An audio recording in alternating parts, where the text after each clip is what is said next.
wonder if that means he's in his office. Ralcor, what on earth are you doing? Shut it, Mark! Shut it, Mark! We are not there, and you should know why. Now, I'm looking for you. Where is he? What? Who's he? Me? Ha! No, you! Him! Him who? Him you? What? I have no idea what you are talking about. You should really stop snorting those cleaning chemicals. Huh? What are you talking about, man? Not important. Where's Cackle? Or GNR, I mean Galaxo. That's the one. Where is he? What have you done with him? Are you talking about my radio? Hell yes I am. Ha! Another thing I named myself. It makes me feel more comfortable. So, where is he? He's Galaxo is here. Would you like to listen to the final episode? Ha! That's why I'm here, aren't I? Or am I comic relief? I don't have any idea anymore. Let's find somewhere to listen to it. Tella. Huh? He isn't in his study. He is in his studio if you are in dire need to talk to him. I am, Mal. There's something he's not telling us, and I want to know what it is. To the studio! There he is. Wait, is he recording something? I wonder if I can sneak into his recording booth and take a listen. Special news today. There is... Sorry, are you trying to say something?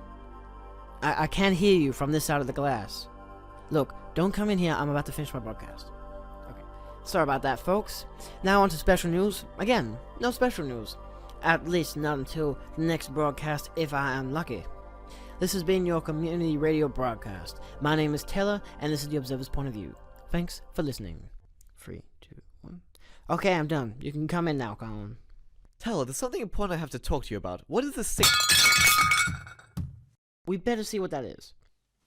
Alright. What is going on in here? Jeremy, I want to listen to Mark's radio show, but we can't decide on how. I know you have a good speaker system in there, but Mark wants us to find something more suitable. Pass the radio here. I'll fix it up for you. Plug this in, turn that on, and click. Let us now conclude the elevator feature with episode 4, The Truth Above All. Previously. My name is Ben Adams. I've woken up in a strange hotel, with an elevator as my only escape. I've been told that I'm in heaven. I don't know whether to believe this, but it seems that I might just have to. No! I haven't been completely truthful with you, Ben, and I'm deeply sorry for that. I am professionally known as the Virgin Mary. I know you are very shocked right now, but please hear us out. We will explain it all to you, and I promise nothing will be kept from you anymore.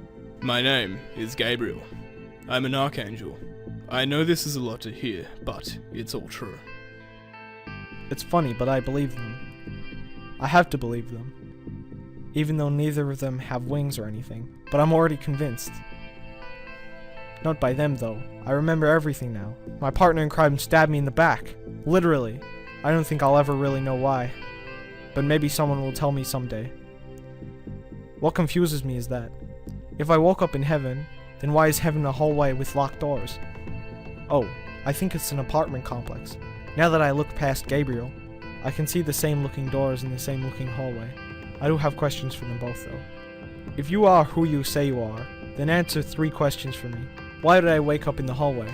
Why were those doors in the rooms locked? And lastly, where's God? Okay, let's start with your second question first. The answer to it is that the rooms are not locked. You are probably unable to gain access into them as you are only mortal, whereas we are immortal. Also, we have a keycard, but that's not important. To answer your first question, I will also have to answer your third question. You see, God has become a little upset with the management of mortals downstairs. He, how do I put it, went rogue. He killed fellow Archangel Michael, then went around dismissing other angels. That's when he saw your file. Some of us Archangels noticed on the security footage that he had found your file. And yes, heaven does have security cameras. He then continued to find your room and released you from it. But why me? There's only one reason we could think of. He needed to distract us with a released prisoner, deceased victim. For some reason, you were the best choice. We don't actually know why, though. I stared blankly at both of them. I think I actually know why, but I mustn't tell them. I remember before, walking and hearing a voice. It must have been God. He told me something which, I can't remember. He said, "Run, learn the truth, then come find me. This place must be some kind of prison." Though I don't really remember my heaven, if that's what it even was. God has given up on us and humanity. It is believed that he let you out due to your past as a supernatural investigator for the FBI. Mary, would you mind taking Ben back to his room, where he can live the rest of eternity in peace? I'd love to. Level 558, please. I glanced at her as the doors closed. That must be how she did it earlier. We start moving up again, but I feel like something's not right. If the elevator had closed like it did just now, then I wouldn't have made it, even if I was the fastest man alive. Well, the fastest man around here. At least I'm going back to my room now, I guess. Hey Mary, am I going to remember any of this? I'm afraid not, Ben. Once you get back into your room, everything will go back to normal again, and you will be trapped. We'll live peacefully for the rest of eternity, like originally intended. Okay. A few minutes pass when we arrive back to my floor. Mary guides me back to my room and presses her keycard onto the door. It opens slowly. I don't hesitate. I grab her keycard and push her in without a second thought. She screams. I run. There are sirens ringing, red lights, noise everywhere. The rooms around me are being barred. Everything is being locked. There is no escape. Then I see him and everything changes. The colors I was previously accustomed to change to dark gray. This is no heaven. This place is a prison. And I have found my escape. What an epic conclusion! Bet you didn't see that coming. A bit too pro-religious for my taste. Sounded a bit more anti-religious if you ask me. Ha! What am I saying? Everything is Hold that thought, Ral. I have something to say. I was browsing through Telestudy earlier when I found this report on Sigma Prime. I want you to explain yourself, Teller, especially why our names are in the file.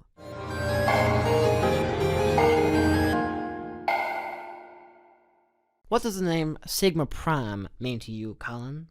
It's a space station. Was a space station. We were assigned a delivery to the station. The package was delivered on, bad terms. I don't want to claim responsibility, but... But you should claim responsibility. It was your fault, after all. I was avoiding a problem, a personal problem with the captains. What better choice did I have? How about delivering the package in person instead of shooting it at the station? You caused a major... I know what I did. It was a poor choice of mine, and I regret making the decision.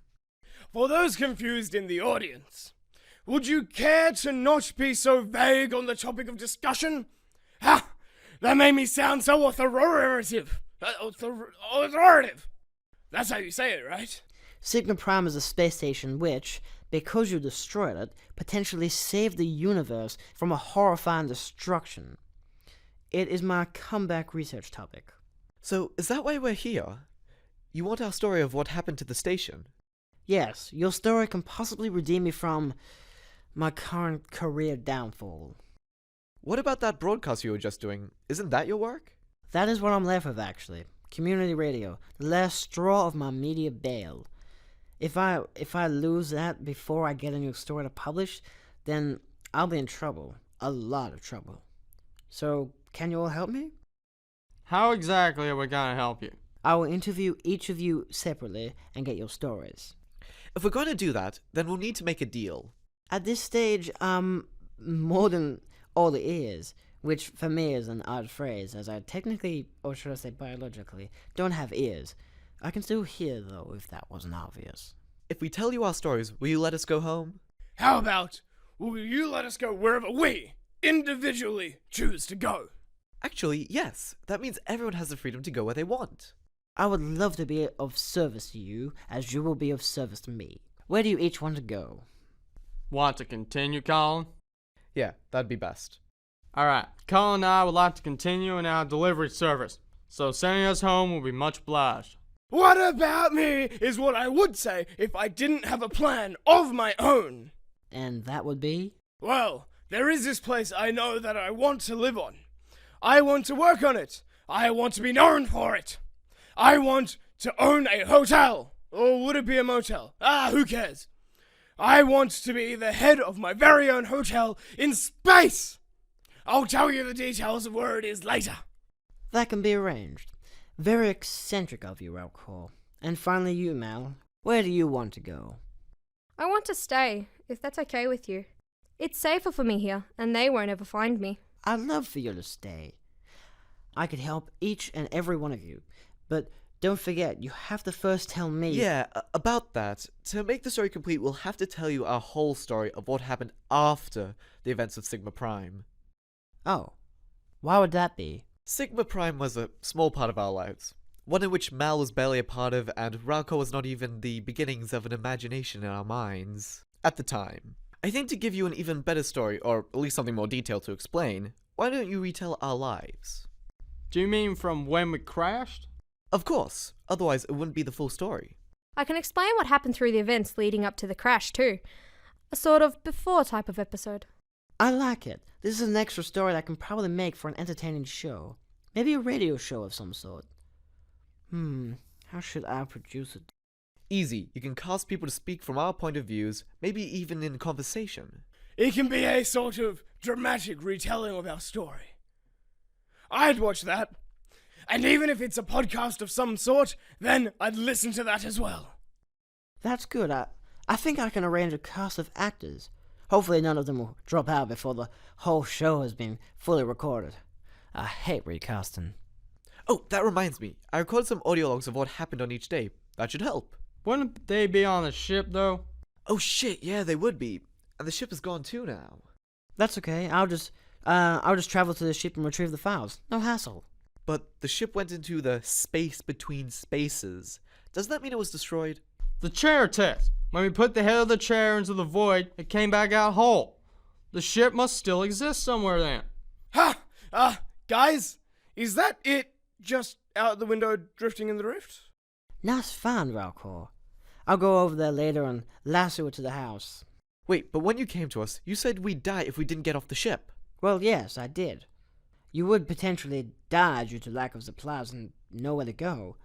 It's a miracle that the ship ended up nearby. So Mark and I could potentially use the ship in our future deliveries? Sure, I don't see why not. That's terrific. Oh, I hope it's a mess when we get back. So much to clean before we go home. The rest of Jane's plants should still be alive, too. That means you won't only have Slim to plant, Colin. Yeah, that's true. I think if this deal works out, well, I'll be happy. Gosh, this has been a fun journey. Ha! You know, I now realize this is a very predestined type of event. How so? Well, if you didn't go into my head, then Mal wouldn't have powered down the ship looking for you. Then you wouldn't have saved me.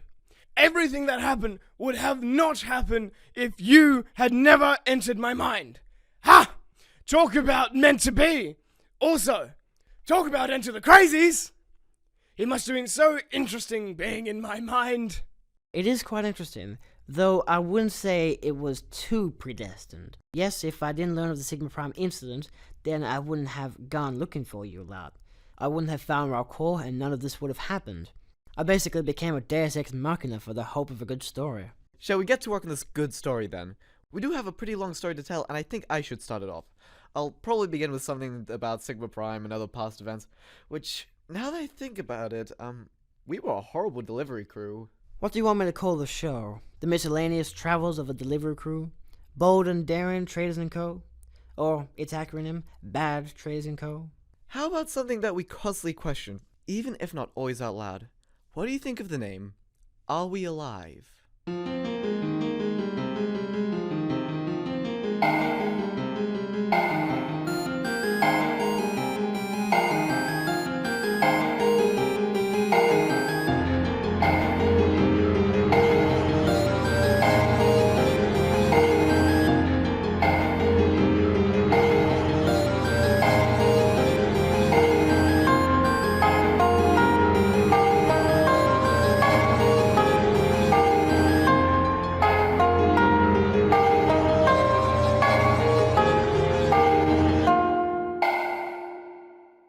I wander through space in my mind sometimes. I'm not daydreaming, not dreaming, just living in a place in the universe that only I know of. I have many more stories to tell, and I hope this show is the beginning of that. Hi, my name is Julian Meyers. I'm the creator of this show. It's also written and directed by myself. I'm also the voice of Tia Teller. This show is produced by Tia Teller and myself. Do you get that now? I'd like to thank Ryan Avent, who played Colin, Pablo Richardson, who played Mark, John Osgood, who played Ralcor the Reasonable, and Mikaela Marr, who played Mal. I'd like to also give a special thank you to Kye You, Madison Laffan, Max Cornelius, Toby Hall, Chris York, Zac Ohman, and Kye You for lending your voices to the show. I have been the voice of your announcer for the advertisements, miniseries, intros, and outros. A special thank you to Louis Zoete Grundy, who is the voice of our sponsor. In the elevator feature, episode 4, The Truth Above All, Zac Ohman played Ben, Mikaela Marr played Mary, and John Osgood played Gabriel. Follow us on Twitter at @OurLiveRadio. And find us on Facebook at facebook.com/OurLivePodcast or facebook.com/telecreations. You can email us at ourlivepodcast@gmail.com. Thank you, every single one of you, for listening to this show and making it happen, and everything else. Goodbye.